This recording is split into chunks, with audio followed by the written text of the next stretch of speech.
Hi guys, my name is Gila Akbari, and today I'm going to be talking a little bit about the disaster management program in Egypt.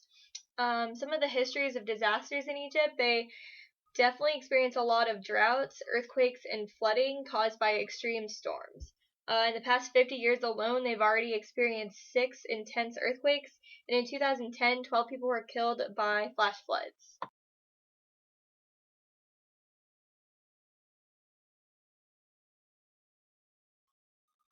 The rationale behind the programs being implemented in Egypt right now makes sense given its history. They're currently coming up with a committee in charge of strengthening Egypt's capacity to handle hazardous situations. A 10-year plan aimed at improving safety procedures to help in disaster management. A national platform developed to back HFA.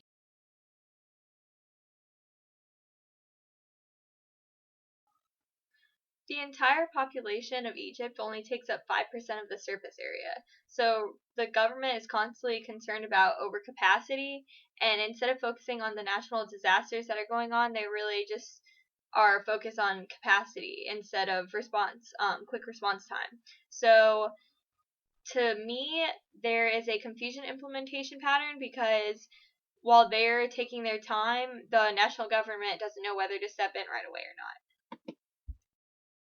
As far as planning goes, right now their system is just developing, and it's a slow process. But they've really started to look into a strategy to combat extreme climate changes. So floods, cyclones, tsunamis, these are all major problems. And one of the ways they look out for this, they monitor the temperature. If it raises a degree, if it drops a degree, they're constantly watching that.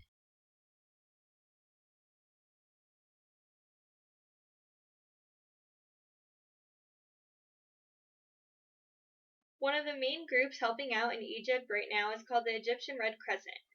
Their focus is on civil defense, first aid, psychological support, and shelter.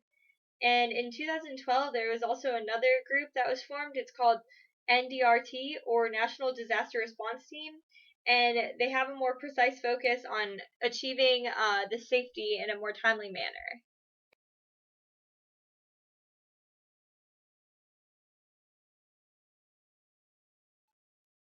Some of the obstacles that Egypt will face with their disaster management is the fact that they have a really good setup for what comes after the disasters, but they don't have any preparedness kind of plan set up. They don't have any programs or training for the people at universities. No one knows what to do. And so when this chaos happens, everyone's just kind of running around with their heads chopped off like chickens.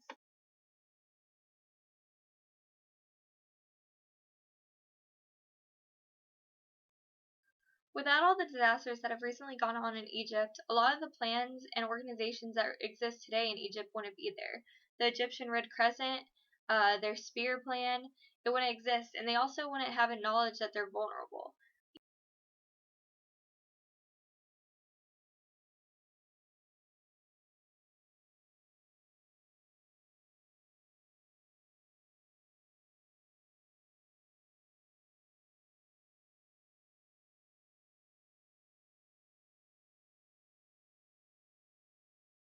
I really hope my briefing was informational for you and that you learned some information. Some of my main sources included Science Direct, Prevention Web, UNISDR, and Egyptian Red Crescent. The rest of my resources are to the right, and you can see them right there.